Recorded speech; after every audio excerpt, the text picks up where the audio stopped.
Tiene la palabra el señor diputado Jorge Vanossi. Muchas gracias, señor presidente. Asistimos hoy al debate en torno a una ley de obvia y grande trascendencia institucional para la República. Y quiero subrayar la importancia de dos datos significativos. Uno de ellos, la presencia hasta hace unos pocos instantes del señor ministro de Educación y del señor viceministro, profesor Tedesco, con quien compartimos, somos pares en la Academia Nacional de Educación, lo cual revela, como ya lo demostrara la semana pasada en el Senado, el interés por dar pronto trámite a la sanción de esta ley. Bueno sería que se diera un paso más y, haciendo uso de la atribución que da el artículo 106 de la Constitución, los ministros comparecieran no al palco sino al hemiciclo, porque tienen derecho a participar e intervenir en los debates, aunque sin voto, y lo pueden hacer con cualquier ley, ya sea de su cartera ministerial o de otra índole. En otras épocas hacían uso de esa facultad y no esperaban las interpelaciones, venían para participar, discutir, intercambiar opiniones, defender criterios o contestar objeciones. Y el otro dato significativo es también una excepción, pero una excepción auspiciosa, que hoy las galerías están llenas, generalmente no. Y esto es bueno que estén llenas porque revela que hay en la ciudadanía interés por el tratamiento de este tema. Y recordando de alguna manera al Cabildo Abierto histórico del 22 de mayo, esto quiere decir que el pueblo quiere saber de qué se trata. Y el pueblo, a través de los representantes que hoy estamos aquí, fruto de elecciones legítimas, vamos a expresar una diversidad de puntos de vista. Algunos serán compartidos, otros consensuados y otros materias de discrepancia, pero en el fondo hay un dato común, que es que todos los que estamos acá, al convocársenos para tratar el tema de la educación, estamos viviendo una intensa pasión argentina, como diría Mallea, y eso es más que suficiente. Señor presidente, me cumple señalar en este tema que hay, sí, por cierto, muchas coincidencias en cuanto a los fines y los objetivos, pero hay también muchas discrepancias con respecto a la metodología y a los procedimientos. Es probable que después, con el transcurso del tiempo, se pueda, a través de la aplicación práctica, ir convergentemente a la búsqueda de mayores consensos.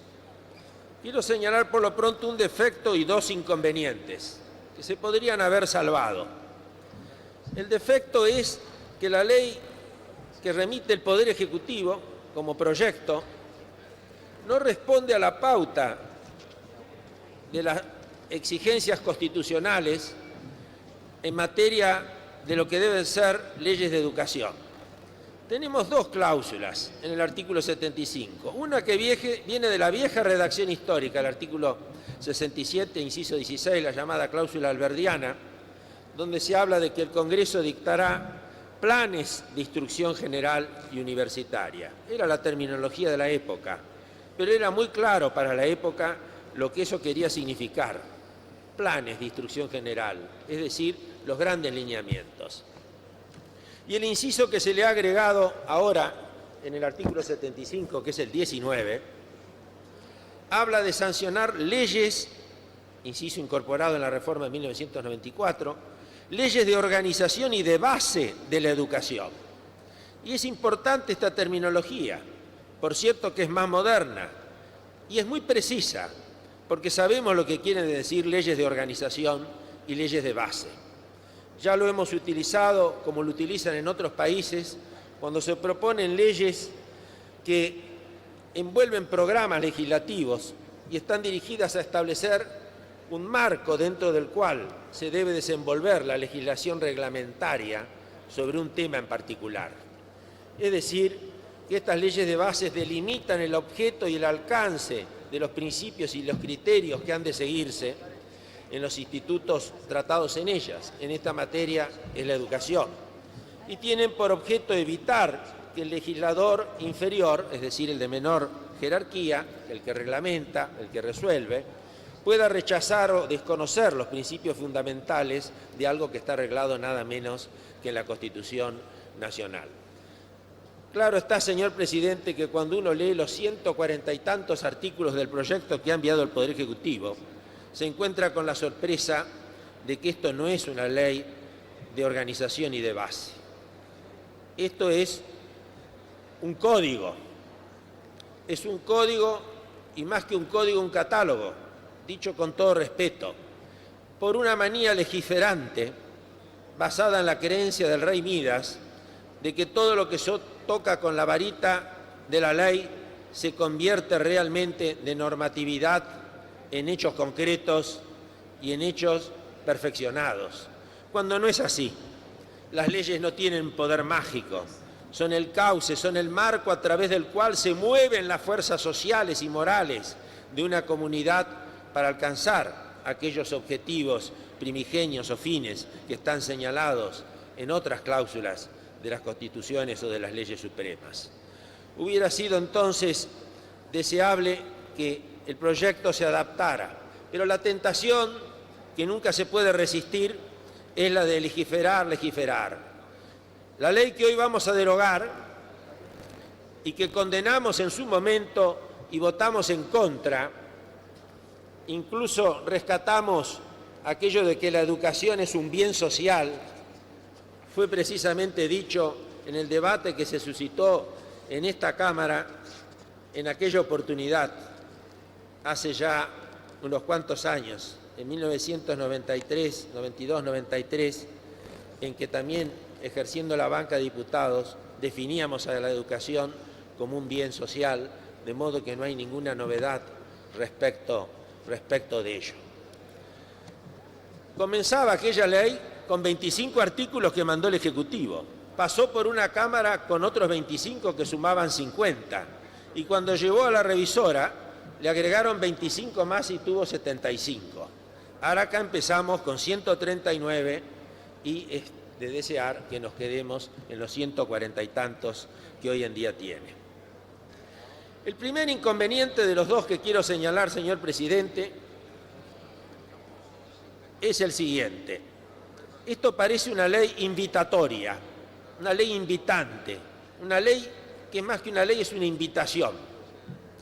¿Por qué? Bueno, ¿qué quiere decir invitatorio? Invitatorio, según el Salmo 94 que se canta o se recita al principio de los maitines, es decir, en los ruegos de primera hora del amanecer, dividido en varias partes entre las cuales se repite un versículo que invita a alabar al Todopoderoso.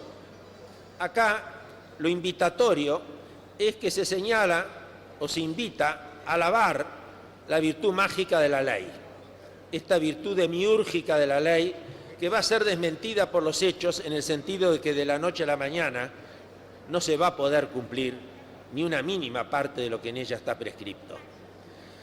Bueno, chocolate por la noticia. Ponernos de acuerdo en el qué es fácil, ponernos de acuerdo en el cómo es más difícil. ¿Por qué digo esto, señor presidente? Porque sobreabundan las cláusulas no preceptivas. Esa es la simetría que contiene el proyecto oficial. Demasiadas cláusulas no preceptivas y muy pocas cláusulas realmente preceptivas. Por precepto tenemos que entender un mandato o una orden que el superior hace observar y guardar a quien debe cumplimentarla. Y en este caso, la superior es la ley, es decir, lo que dicta el Congreso. Y la administración es la que debe cumplirla y es la que debe hacerla cumplir por parte de los demás órganos. Por eso, señor presidente, una ley de educación debe responder a un criterio sistémico de la educación. Dicho esto en el sentido de que el legislador debe volcar en preceptos normativos, lo perteneciente o relativo a la totalidad, a la generalidad de un sistema, es decir, lo general por oposición a lo singular o a lo particular. ¿De qué tenemos que hablar entonces aquí? El pueblo quiere saber de qué se trata. De un sistema de educación volcado a preceptos normativos, que no es lo mismo que un enunciado de anhelos y esperanzas. La educación es algo demasiado importante, señor presidente, para la futuridad de un pueblo, como para dejarla librada a la pluma enfervorizada de especialistas con moldes de ultramar, que por muy bien inspirados que estén, por mucho flaxo que hayan atravesado, pueden a veces olvidar que la ley tiene que apuntar a la superación de los datos que exhibe la dura realidad de nuestro país y que la muestran los periódicos a diario.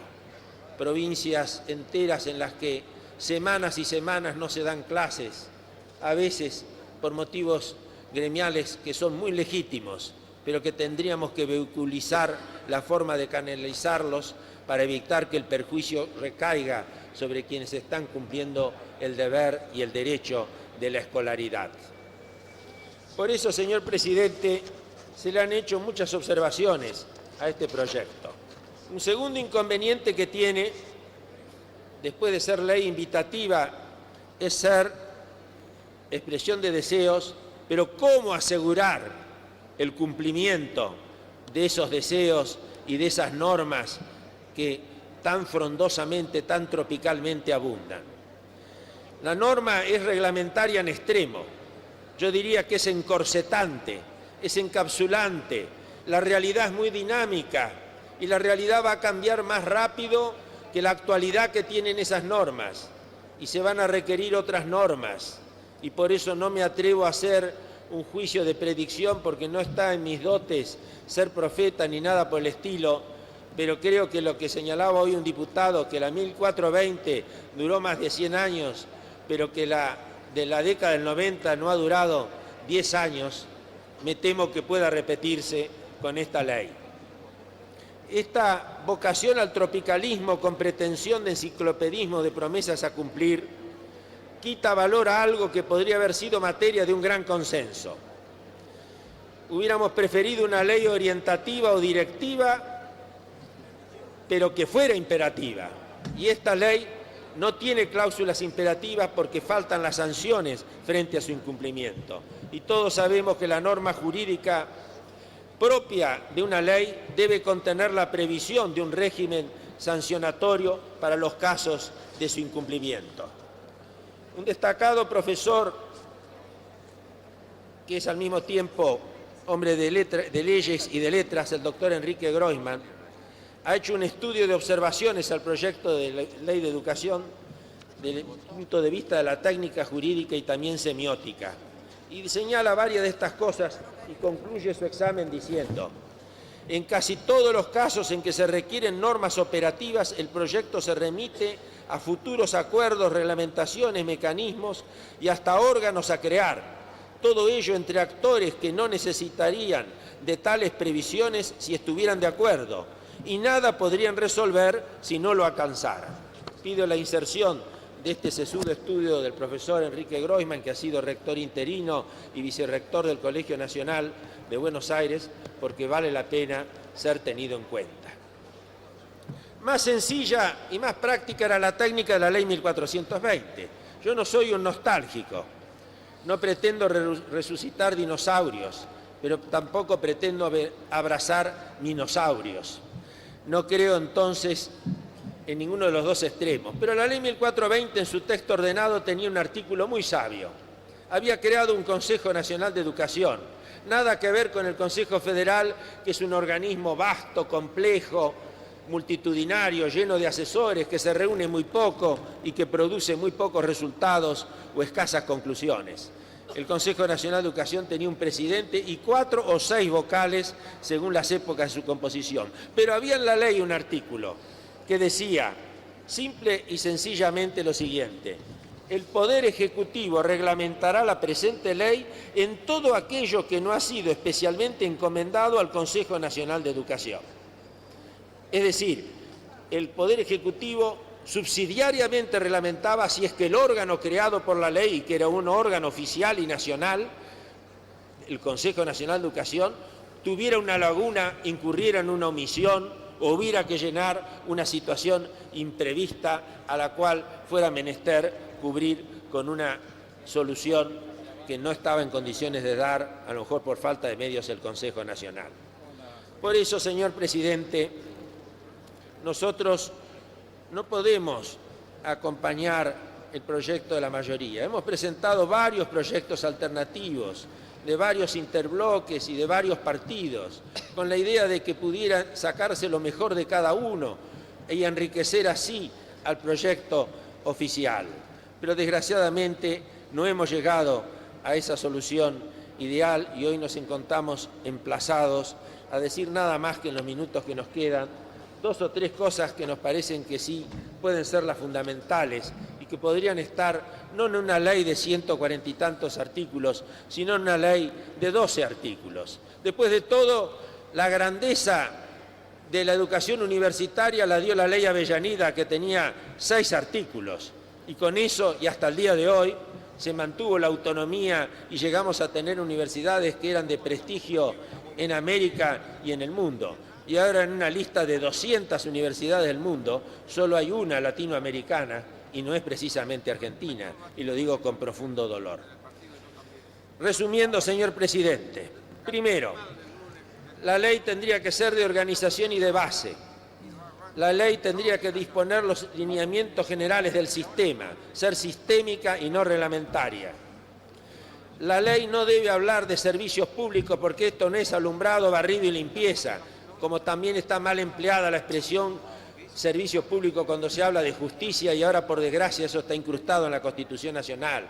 No, la educación es una función, una alta función de la sociedad y del Estado a efectos de concretar la posibilidad de enriquecimiento de la persona en aquello que ya detectara Bacon y otros pensadores del siglo XVII, XVIII y XIX, cuando decían el conocimiento también es poder, no solo la tierra, no solo el dinero, no solo las riquezas, no solo las alhajas y los minerales preciosos, el conocimiento. Por eso hoy lo que la ley tiene que ayudar es a determinar qué conocimiento es poder, cómo se transmite ese conocimiento y cómo se enriquece y se ayorna, se renueva ese conocimiento para que las futuras generaciones estén siempre actualizados.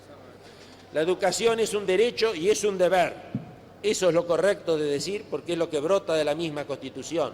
Y es inexcusable la participación de los padres, la participación de la familia como elementos naturales que coadyuvan en ello.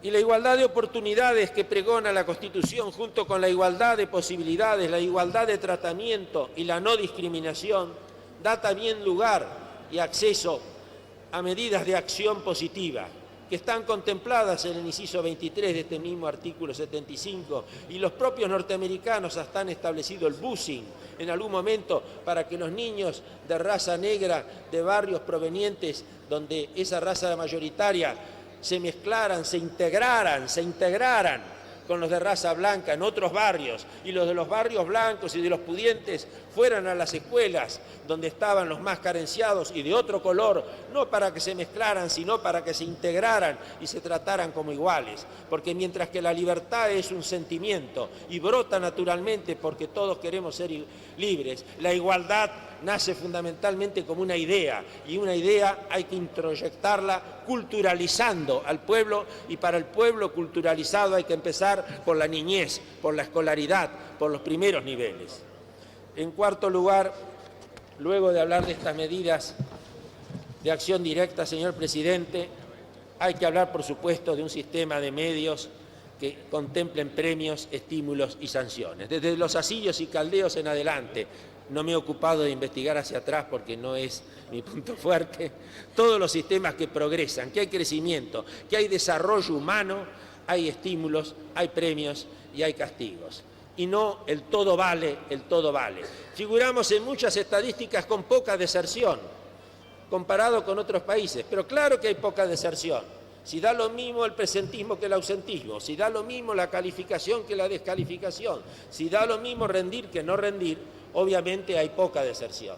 Pero lo ideal es alcanzar la tan mentada excelencia y la tan mentada calidad con un sistema que contemple precisamente esos estímulos.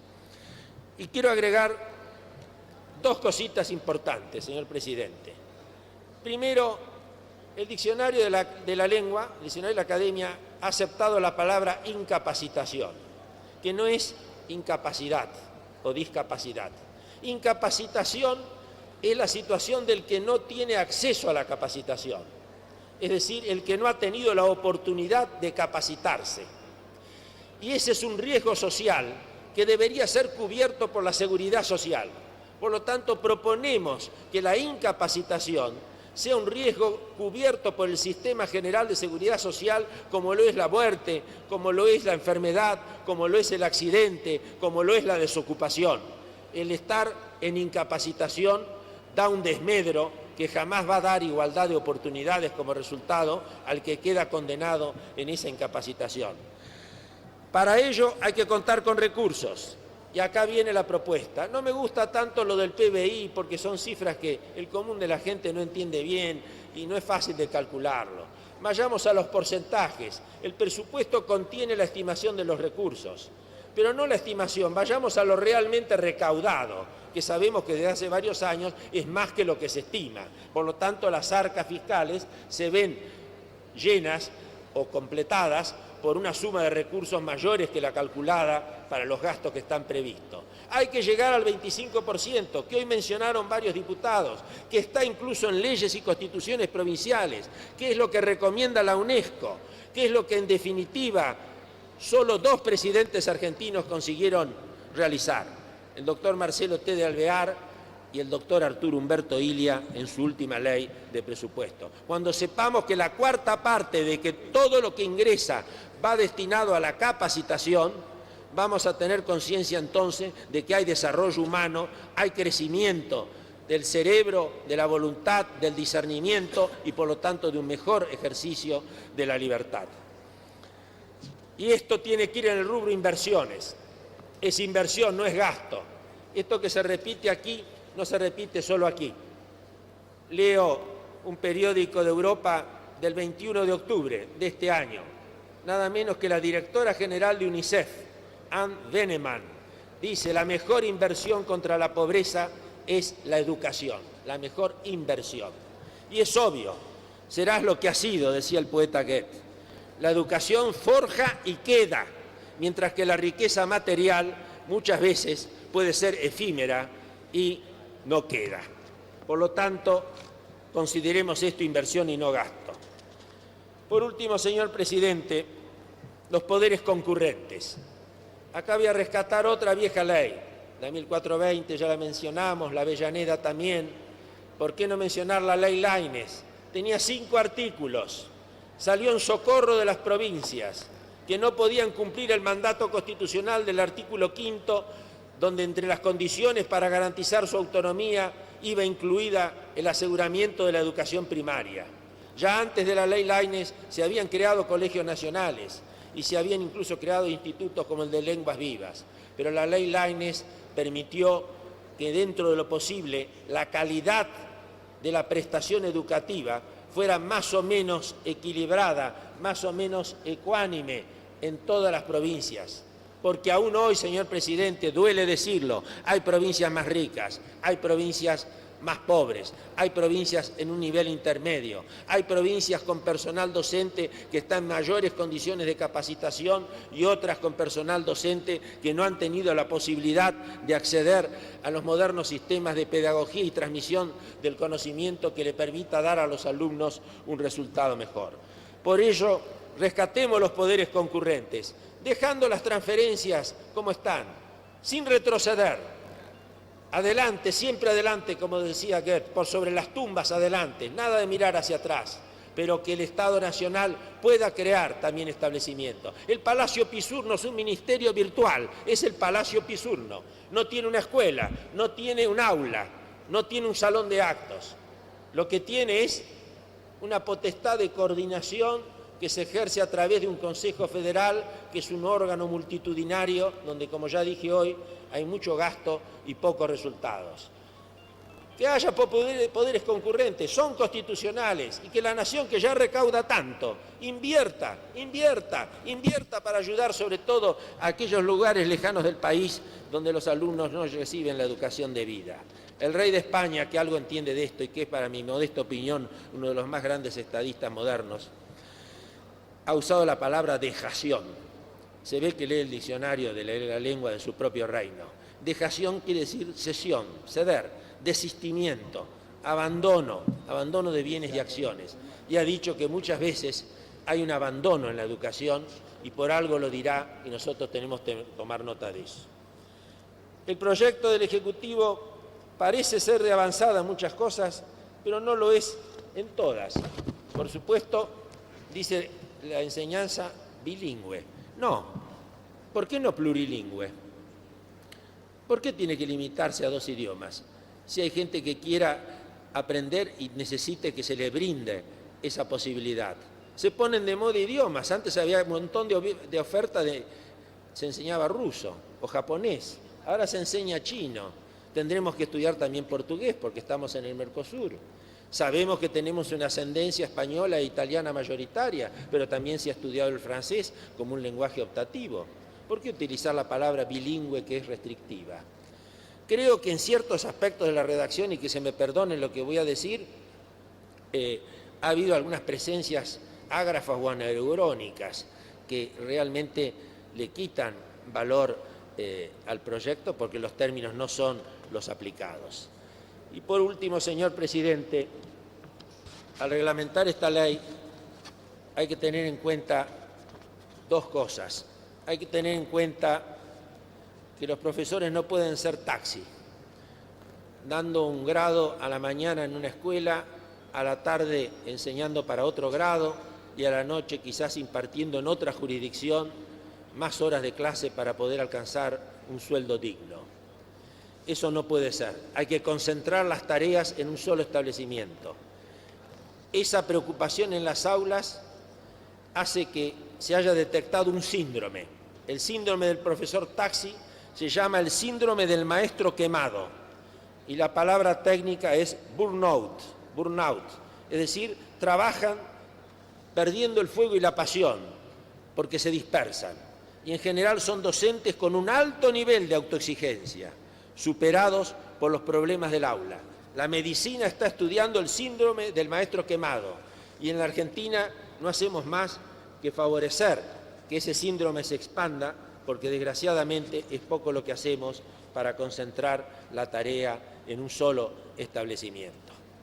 Señor presidente, que los convenios colectivos de los gremios pertinentes prevean cláusulas para que se cumplan, más allá de las legítimas pretensiones que los llevan a la huelga muchas veces, las horas y días mínimos de clase que deben tener nuestros alumnos, porque tenemos alumnos semialfabetos, porque pierden muchos días y horas de clase. No pretendo que nos comparemos con Japón, pero que tengamos el estándar promedio necesario. Todos los días vemos que hay escuelas cerradas, a veces son los docentes y tienen razón en reclamar, los porteros el otro día, el personal de limpieza y maestranza y también tienen razón de reclamar. Bueno, arbitraje o en los convenios colectivos un mecanismo automático de actualización a tenor del aumento del costo de la vida que permita que así como no se interrumpe la prestación de la electricidad, del agua corriente, del gas y de otras cosas, tampoco se interrumpa la educación. El periodismo ha recogido estas cosas. Cito 2 a manera de colofón. Un economista, Ricardo Arriazu, en Clarín, 31 de julio. Mejoras educativas sin mejoras económicas traen frustración y éxodo. Mejoras económicas sin mejoras educativas generan la cultura del nuevo rico. Sepamos esto para tomarlo en cuenta en la implementación de la ley. Y otro editorial, La Nación, 31 de julio del año pasado.